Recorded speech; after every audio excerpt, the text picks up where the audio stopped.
AITA for moving the money and serving my cheating girlfriend the papers the day she got back? Hi, my name is Colton. I'm 28. I met Brielle, 27, 4 years ago. After a year of dating, she moved in with me into a 2-bedroom condo I bought just before the market went wild in 2020. I kept it simple. Everything paid for, no shared assets. We weren't married. She said she liked the freedom. I paid most of the bills, not because she asked, but because I could.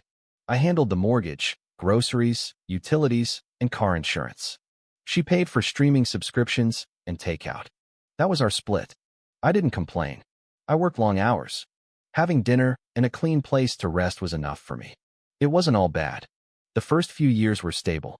She was fun at social gatherings. She knew how to work a room. We traveled a bit when I could take time off. Once to Vegas, another to Tulum. We did New Orleans with friends. She liked rooftop bars and aesthetic vacation spots. I liked watching her enjoy herself. It seemed like a good deal. Things changed in the 3rd year. She started spending more time with her cousin Kendra, a loud girl, always on a video call, always planning some wellness brand launch that never launched. They'd host vision board nights and post stories with captions like, "Realigning our frequency." I stayed out of it. Brielle started saying she felt stuck, that our life was too routine. Monday to Friday, 6 to 6. What did she want? A parade every week? She grew quieter with me, more glued to her phone. She started getting dressed up for content photo shoots that generated no money. When I asked what brand they were for, she'd say, "It's about personal branding, Colton. Don't you get it?" Maybe I didn't, but I started noticing patterns. The phone never left her hand. She'd angle it away when she typed. She'd laugh at texts she didn't share. She put a password on her MacBook. Said she had client documents. Sure. We stopped going out. She stopped asking about my projects. I'd come home covered in concrete dust most nights, and she wouldn't even look up. One time I got back after a 16-hour day working in 100-degree heat. She was on the couch watching TikToks, eating sushi that I paid for. She didn't even ask how my day was, just said, "Babe, can you rinse your boots before you come in? The floor is dirty." Not how are you, just that the floor was dirty. That's when I started watching in silence. I didn't argue. I didn't snoop. I just backed up our shared cloud, moved some funds around, canceled a few apps that only I paid for. I stored the title to my truck in a fireproof folder at work. It wasn't paranoia, just precaution. Then came the promotion. The company moved me up to senior site foreman. I'd basically be managing multiple crews and training new hires. Big raise, more travel, but also more decision-making power. They offered a relocation bonus if I wanted it. I didn't tell Brielle right away. I wanted to see if she'd notice. She didn't. No congratulations, no, what's next, not even a fake smile. She said we should go out to dinner to celebrate, but canceled the same night. Said she had a vision alignment workshop with Kendra. She posted a picture from an expensive bar with the caption, "Girls' night, stress-free night." That same week, she started talking about needing space. She said, "We've been in each other's energy too much. I need to recalibrate, maybe take a trip alone." I asked where. She replied, "My cousin Kendra is going to Miami. Just for a few days. I think it will help me reset." I said, "So you're skipping my promotion dinner for a self-care trip?" She shot back, "Why do you make everything about you?" That's when I knew it was over. She just hadn't said it yet. I wasn't going to play dumb. I told her, "Do what you need to do." She booked the flight that same night. It was Monday. I got home from a job in Baytown, 12 hours in steel-toed boots and Houston humidity, covered in dust. She was on the couch with her laptop open, phone in hand, and a candle burning that smelled like chemicals and vanilla. She didn't look up when I walked in. "We need to talk," she said. I didn't sit, just leaned against the wall with my keys in my hand. "I've been thinking," she started, "and I feel like I need space, like a break. Just some time to reset." I waited. "It's not a breakup," she added quickly. "I'm not saying I don't love you, but I'm overwhelmed, Colton. I need clarity." Clarity. That word again. I asked, "When are you leaving?" "Wednesday morning," she said. I decided. The flights are already booked. Already booked before she talked to me. So it wasn't a conversation, it was a report. "And you didn't think to tell me sooner?" I asked. I didn't want to fight. I nodded. That was her pattern. Drop decisions and call it keeping the peace. Then she said something that stuck with me. This trip isn't about you. It's about my mental health. Right. Miami in the spring with bikinis, clubs, and healing energy. A recommended medical strategy, no doubt. I asked her directly. During this break, are we going to see other people? She paused for too long. Technically, we're not together, she said. That was the answer. I didn't argue, just said, perfect. She looked up then, confused. What's that supposed to mean? Nothing, I said. Enjoy Miami. Wednesday morning, she left without ceremony. Dragged her suitcase out the door like she was heading to a yoga class. No kiss, no hug. By 11 a.m., she posted her first story from the airport, resetting, recharging, realigning. I watched it in silence. She had a green juice in her hand and was wearing a new pair of sunglasses I'd never seen before. That night, her best friend Tessa texted me. Just heard about the break. That sucks, you okay? I hadn't spoken to Tessa in months. We were never close, just acquaintances from double dates and birthdays, but she always struck me as genuine, not fake like Kendra. The fact that she bothered to text said something. I told her I was fine. She said, got plans this weekend? I said, no, that's not right. You just got promoted. You should celebrate. Let me take you out. No weirdness, just as friends. I thought about it for a second and said, sure. Meanwhile, Brielle was documenting her Thursday healing. Beach photos, her in a thong. A blurry man in the background. Next story, rooftop bar. Loud music. Location tag, Miami Beach. Her caption, learning to let go. And then I saw him. Adrian. The same guy she used to call my walking mistake, her ex from college. He lived in Miami now. Beard, gold chain, pretending to be a music producer. He was in 2 photos, one behind her by the pool, another at the edge of the table at dinner. She didn't tag him, but it was him. I didn't say anything, just watched. On Friday, Tessa texted, "We still on for tonight?" "Yeah," I replied. She showed up in a red dress that made the neighbors stare, her hair done, heels clicking. This wasn't a casual hangout. She came prepared. "You look good," she said. "You too," I replied. We went to a steakhouse near downtown, no lines, no influencers, just ribeyes, potatoes, and dim lighting. She didn't look at her phone once. We talked about work. She was an ER nurse, heavy shifts, high stress, no nonsense. She said she'd always respected how I worked, with my hands, no excuses. She said Brielle treated me like part of the background, like a useful but invisible phone charger. When we finished dinner, I walked her to her car. Then she stopped and said, "Can I be honest?" I nodded. "I've had feelings for you for over a year. I never said anything because of Brielle, but watching her treat you like an option while she was secretly texting Adrian, I couldn't stay quiet anymore." "That name again." "Adrian," I asked. "You sure?" Tessa nodded. "I saw the texts months ago. She would delete them, but sometimes she'd forget. She's been planning this trip for a while. She just didn't want to admit it. Then she kissed me. It wasn't dramatic or forced, just a short, real kiss. I shouldn't have done that," she said afterward. I didn't reply. I kissed her back. We ended up back at my place. We talked for hours. She told me how Brielle would say I was too safe, that I was predictable, boring, reliable, but not exciting. Tessa said she didn't get it, that the safe ones are the ones worth building with. She slept on the couch. I offered the bed. She refused. Saturday morning, I made pancakes. She helped with the dishes. It felt normal, no games, no masks. At 10:14 a.m., Brielle texted me, "Hope you're okay. Miami has been amazing. I really needed this." Not a mention of Adrian, but I already knew. I didn't reply. On Sunday, Tessa stayed over again. This time, not on the couch. That night we cooked together. No phones, no pictures, just the smell of garlic and the sound of a real conversation. Meanwhile, Brielle was posting from a yacht.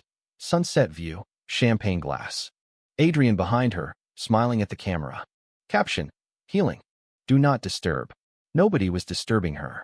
By Monday, I had moved the important files out of our shared Google Drive. I emptied the joint savings account, changed the Wi-Fi password, and logged her out of the Netflix profile I paid for. Small but strategic things. She didn't notice a thing. Thursday night, she texted, "I land tomorrow at 3. Can't wait to see you. I feel like I have so much clarity now." Clarity. Sure. Friday at 3:07 p.m., I was working from home. Laptop on the kitchen counter, blueprints open, phone on silent. I heard the door open. She still had a key. I didn't get up, just watched as she dragged in a pink suitcase with a beige leather strap, wearing that same smug look she always got when she thought she was winning something. "Babe, I'm back," she said, as if she hadn't disappeared for a week to reset. I said nothing. "Miami was amazing," she continued. "I feel like a new person. I have so much clarity." She moved in like she was going to kiss me. I turned my head. She stopped. "What's wrong?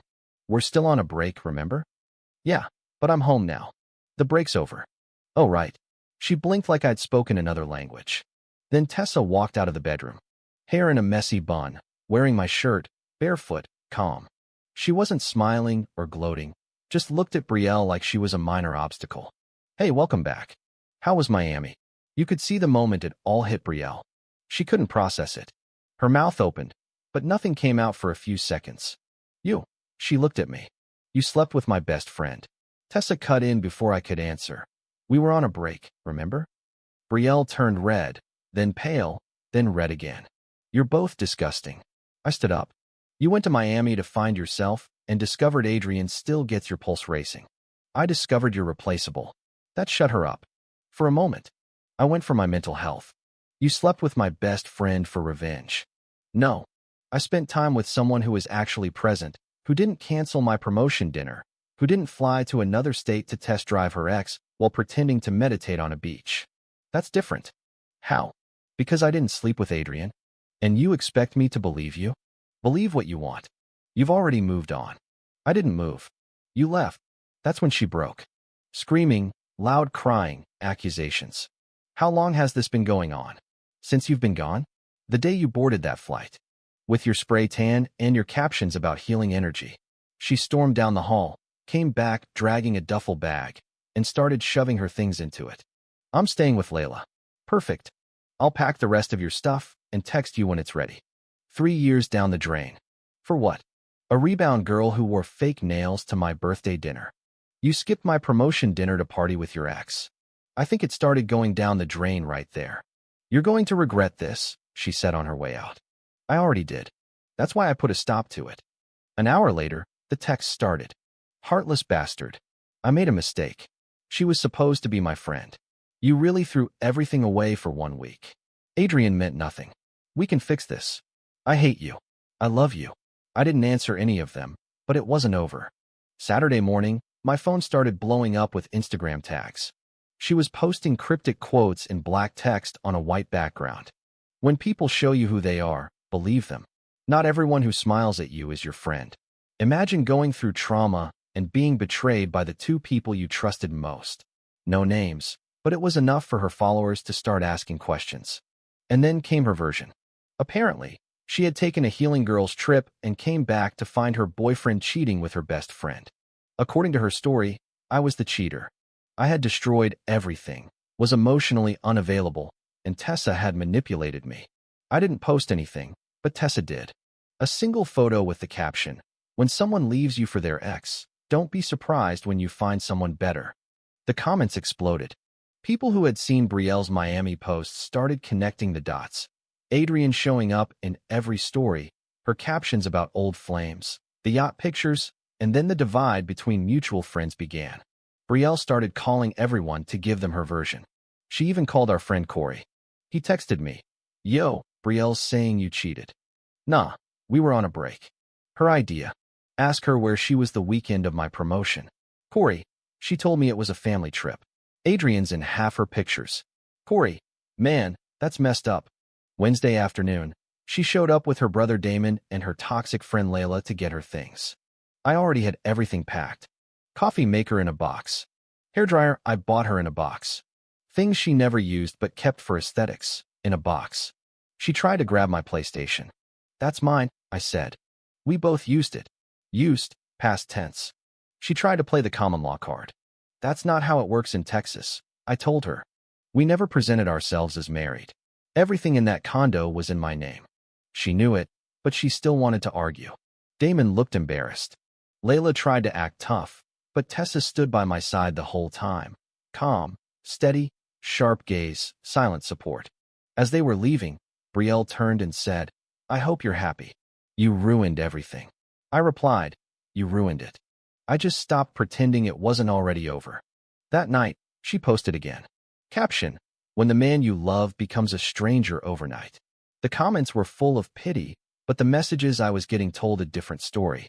People started sending me screenshots. Turns out, Adrian wasn't single either. He had a long-term girlfriend. She didn't know about Miami yet, but she was about to. As soon as I confirmed Adrian had a girlfriend, it was time to move. I didn't care about Adrian, his weak beard, his rented yacht, or his fake producer act. But I did care about people who think they're untouchable while they drag others down with lies. And Brielle was already on her self-pity tour, posting like karma had blindsided her, like I was the villain. I had screenshots. Her in Miami with Adrian on the same day. She told me she was journaling and reflecting. Texts to Tessa the week before the trip saying she was excited to see if there was still a spark. Her captions: comments from Kendra confirming the reunion. Tessa had saved way more than I realized. She had seen this coming. She told me she held back for months out of respect, but when Brielle spun the narrative, the gloves came off. She gave me everything. Deleted texts, photos from the girls' trip, where Adrian was in every third picture, and texts from Brielle asking if it counted as cheating if your ex is technically your soulmate. Her words. Tessa also had a screenshot of a conversation from 3 weeks before Miami. Brielle bragging, "Colton is sweet, but boring. I just need something to remind me I'm still that girl." Adrian gets it. He sees me. That was enough. I found Adrian's girlfriend. It wasn't hard. I found her through tagged photos on his account. Her name was Marissa. She worked as a paralegal. Lived in Brickell. I sent her everything. Screenshots, dates, stories compared side by side, showing her man and mine, the deleted texts Tessa had saved. I didn't write a novel, just, "Hey, you don't know me, but I think you should know who your boyfriend was with in Miami last week. This is my ex. She and Adrian used to date. We were told it was nothing. It was something. An hour later. Thank you. You just saved me another year with this clown." Turns out she wasn't surprised. She said he'd been distant since March, always had work meetings at odd hours. She thought she was being paranoid. She wasn't. She was just dating a clown with a god complex. She ended it, blocked him, and posted a story with the caption, "Loyalty isn't a personality trait, it's a choice." She tagged his handle. Brutal. Meanwhile, Brielle was unraveling. After Tessa's simple post saying, "Some move on, some move closer," she sent me 20 texts in an hour. "Are you proud of this? You think sleeping with my best friend makes you a man? You threw our life away. You were supposed to be the safe one. I made one mistake. A single mistake." She said it like she'd dropped a fork. Then she leveled up the delusion. "You cheated during a break." I explored an emotional connection. Totally different. "Yeah," I texted back. "You explored Adrian's lap while I ate takeout alone on my promotion night." She didn't respond. The next morning, I went to get coffee and found flowers on my doorstep. White roses, her favorite, not mine. The note said, "I forgive you. I hope you can forgive me too. Brielle, forgive her. You'd think she was the one who got cheated on." That same day, I found out she'd called my mom. Apparently, she told her I was having a mental breakdown, that Tessa was manipulating me, and that I needed a family intervention. My mom called me. "Your ex says you're throwing everything away for some nurse." I replied. She flew to Miami to sleep with her ex. Silence. She left that part out. Of course. By Monday, Brielle had shifted from guilt to warfare. First, she wrote an email to the HR department at the hospital where Tessa worked. She claimed Tessa was engaging in unprofessional conduct that could damage patient trust. She basically tried to get her fired for dating me. It didn't work. Tessa's supervisor laughed, forwarded the email to their legal department, and told her to ignore it. Turns out Brielle forgot Tessa didn't work in pediatrics or psychiatry. She was in the ER, the kind of unit where nobody cares who you're dating as long as you don't abandon your shift. Then it was my turn. She sent a fake letter to my company's ethics hotline saying I was dating a client and exhibiting threatening behavior. My supervisor pulled me aside. "This is nonsense, but I have to ask. You good?" "Yeah, my ex is losing it." He nodded. "Just keep documenting everything. No harm, just noise." And then Saturday came. I was dead asleep. 7:11 a.m., A knock on the door like it's a SWAT raid. I opened it. Betrayal was standing there with Adrian. I looked at him. Who are you, man? Just hear her out, bro. You brought this clown to my door? She said she'd stop calling me if I came here. I got a new girl now, bro. Tessa came up behind me, arms crossed. So why are you here? Adrian looked like he regretted breathing. Look, man, I didn't know she was with someone when she showed up. I was just trying to keep the peace. Betrayal exploded. That's not true. You said you missed me. I said it was good to catch up. That's it. I turned back to her. She looked ashamed. I just wanted to talk. Then talk to your Instagram followers. They love your poetry. I was confused. I didn't know what I wanted. You wanted options. Now you have none. Tessa stepped forward.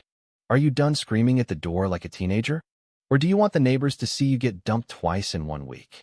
Betrayal balled her fists, shook her head. You're both going to regret this. We already regret dating you. This is just cleanup. She left. Adrian didn't even say goodbye, just ran after her like an unpaid bodyguard. By the following Tuesday, Betrayal went from entitled to borderline insane. She was coming apart, and everyone could see it. Not because I said anything. I didn't have to. She was sinking her own ship. After the failed ambush attempt with Adrian at my door, she tried one last guilt trip move. A handwritten letter tucked under my truck's windshield wiper in pink ink. It said she forgave me, that she hoped we could find our way back to what mattered, that she was willing to rebuild even after the betrayal. This from the woman who packed a carry-on for Miami with a plan to rekindle an old flame and didn't even call after my promotion. The same one who tried to get me and Tessa fired for dating during a break, mind you. She didn't want me back, she just wanted to win the story. But she'd already lost that story, because while she was posting cryptic quotes and using flowers and letters as weapons, Marissa, Adrian's now ex-girlfriend, was doing real damage. Turns out Marissa wasn't just a paralegal. She was a certified scorched earth operator, and she had receipts that made Betrayal look like a comedy clown. She'd met Tessa and dropped everything. Screenshots, audio clips, timelines. Apparently, Betrayal had been blowing up Adrian's phone before she even booked the trip, texting him from burner accounts, telling him she missed his energy, asking if he still had the chain she bought him. All while sleeping next to me. Marissa's texts made it clear. Betrayal was hitting Adrian up every week for almost 2 months before Miami. She called it a coincidence. They were in the same city, but she booked her hotel 5 minutes from his apartment. She begged him to remind her of who she used to be. When he said he was in a relationship, she replied, "Relationships end, soulmates don't." Disgusting. Adrian didn't even sleep with her. He said she tried multiple times, but he refused, kept it friendly, and just took a few pictures to shut her up. He claimed he felt bad because they used to be close. He thought she was just lonely. I don't buy it. He played along for the attention, but I didn't care. Adrian was already finished. His new girl left him. His name was Mud, and his DMs were filled with people mocking him for chasing cheap drama. But Betrayal wasn't done trying to rewrite the script. On Thursday, she went live. No joke. She did an Instagram live from her friend Layla's kitchen with a mug of tea in her hand, like she was about to drop some truth. I wouldn't have seen it if Qley hadn't screen recorded and sent it to me. She started with, "I've been very quiet out of respect, but I think it's time to speak my truth." Her truth. That's what liars say when the facts aren't on their side. She claimed she was blindsided by my relationship with Tessa, that it started before Miami, and that I was probably emotionally cheating for months. Then she claimed Tessa had always been jealous of her and was waiting for the moment to pounce. She literally used the word pounce, like we were lions. She also said I never supported her career, that I made her feel small for chasing her dreams, that I acted like her social media work was just selfies and hashtags instead of a business. Qley texted me after, "Bro, I know you said she was crazy, but she's full-blown gone on that live." I wrote back, "Told you." By Friday morning, the live had backfired. Marissa posted an 8-slide breakdown dismantling Betrayal's lies with a full timeline. What really happened on her self-care trip. Screenshots of Betrayal's texts to Adrian. Screenshots of her asking to meet up alone. Betrayal saying, "Colton is just boring security. I need a spark." An Instagram story with Adrian's reflection in her sunglasses. The hotel receipt booked for 2 people. A text from Betrayal to Adrian. "If I fly all the way out there, will you at least tell me the truth about us?" Marissa's caption, "Cheaters love to rewrite history, but screenshots don't lie." The comments exploded. People turned on Betrayal in seconds. "What were you healing from? Was that you in those pictures? Girl, log off already." It was over. By Saturday, her account was deactivated, and then came the final blow. Someone, not me, probably Marissa, sent the video of her screaming outside my apartment with a megaphone to her job. Betrayal was a brand messaging specialist for a boutique PR agency that handled wellness influencers and female empowerment coaches. No joke. Her whole job was managing the brand image for women who sold 30-day transformation guides and hosted mindful breathing retreats. So when her company received a video of Betrayal holding a megaphone on my front lawn, screaming, "He seduced my best friend while I was on a spiritual journey," they didn't laugh. They fired her, and it wasn't quiet. Tessa got a text from someone who used to follow Betrayal's wellness blog. Apparently, the agency put out a press release the next day. "We believe in professionalism, integrity, and conflict resolution that aligns with our clients' values. Personal matters that become public spectacles do not reflect our brand identity. We wish Betrayal the best in her future endeavors." She was scrubbed from the website. Her portfolio was gone. Her email bounced. She tried calling me from an unknown number. I didn't answer, so she texted Tessa, "This is what you wanted. You won. You ruined my career." Tessa replied, "No, you ruined it. We just stopped covering for you." After that, Betrayal vanished. Deactivated everything. Stopped calling. A mutual friend said she'd moved in with her mother in Dallas. Apparently, she's taking time to heal, whatever that means. Layla still defends her. Kendra too, but even they've gone quiet, probably embarrassed. Nobody wants to publicly support the girl who tried to get people fired because her fake spiritual awakening turned into a scandal. Her brother Damon texted me a few weeks later. "Didn't know the whole story. My bad for coming at you like that. Should have known better." I just wrote back, "Appreciate it," and moved on. As for me, no revenge posts, no sad playlists, just peace.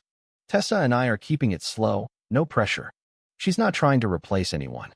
I'm not in a rush, but we go out, we cook, or we just sit in silence without it being weird. She doesn't lie, doesn't overpost on social media, doesn't fake laugh at my sarcasm. Sometimes, while we're watching something, she'll look at me and say, "I still can't believe she had the audacity to use a megaphone." Yeah, that happened. And honestly, it's almost funny now. A month later, I hadn't heard anything from Betrayal. Not directly. Her old Instagram was gone. Mutual friends stopped mentioning her. Her number was blocked. Her agency pretended she never existed. Her brand was erased. The podcast, the photo shoots, the fitness collabs, all deleted. Her name was scrubbed from the internet like she never mattered, because honestly, she didn't. But she didn't know the fall wasn't over. The final blow hadn't landed yet. She still had some hope. Maybe she thought I'd forgive her someday. Maybe that Tessa and I would fizzle out, or that she'd land another job, rebuild her brand of self-love, and come back stronger. No, she made a mistake. She posted a lie, and I wasn't done proving it was a lie yet. About 2 weeks after she was fired, a friend sent me something from Facebook. A new account under a different name, Bria Monroe. Black and white profile picture, looking off to the side like she was in mourning. New job title, freelance coach for women, helping women heal from narcissistic relationships. You can't make this up. She was still trying to sell herself as the victim, talking about finding strength after betrayal and rebuilding after emotional manipulation. She even had a post with a GoFundMe link asking for help launching a podcast. She had raised $15, a single donation from Layla. So I called a buddy, let's call him Reese, who works in brand compliance at a reputation management firm in Austin. I sent him a screenshot of her new coaching business. "You want me to flag this?" he asked. "Not yet," I said. "Let's wait until she gets comfortable." 2 weeks later, she launched her first Zoom class. Reclaim Your Light After Trauma, a group workshop for women. $50 a ticket. So I had Tessa sign up with a burner email. The class was recorded. For an hour, Betrayal told 5 strangers that her partner had cheated on her, that he was a controlling man, that he manipulated her into thinking she was the problem, and then seduced her best friend as punishment. She said she left to protect her peace and came back to a betrayal so deep it shattered her nervous system. Her words. One woman cried, Another said her ex did the same thing. And Brielle smiled and said, "Men don't like women with boundaries, but I set mine, and that's why I'm free." That night, Reese sent the report. We sent it to every coaching directory she had registered with. We attached the recorded workshop, the Miami screenshots, Marissa's timeline, and the megaphone video. She was banned from 4 platforms within 48 hours. Her GoFundMe was reported. Her Venmo account was flagged. We didn't hack anything. We just told the truth. And the truth hurts when you've built your new identity on lies. Then came the final confrontation. I didn't plan it.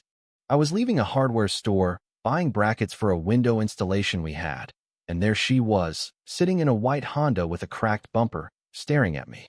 She got out of the car, no makeup, sweatshirt, hair pulled back like she hadn't brushed it in days. "Can we talk?" she asked. I looked her up and down. "About what?" "I just need closure." I didn't laugh, didn't smile, just stood there. "You said I burned it all down." "I know that," she said. "But I also know you still care. You didn't have to destroy my life." "I didn't," I replied. "You did. You sent people after me." "No," I told the truth. "And the truth has consequences." "Adrian lied," she said. "No. He showed your entire text history." Marissa confirmed it. "You can cry manipulation, but you chased a man who didn't want you. You lied. You came home and tried to play the victim." I was scared. "No, you were bored, not scared." She just stood there, speechless. Then the tears started. "I lost everything. Please, Colton, please. You're standing in a parking lot, begging the man you tried to publicly destroy. That's not redemption. That's karma." She wiped her face on her sleeve. "Do you still love her?" I blinked. "Who?" "Tessa. She's not the one who left for clarity and came back thinking she deserved a second chance. So yeah, maybe I do." "She stole you." "No, she showed up." "You didn't."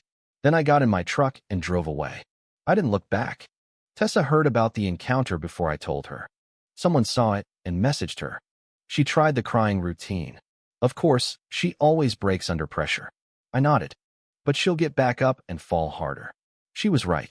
The final blow came from Marissa again.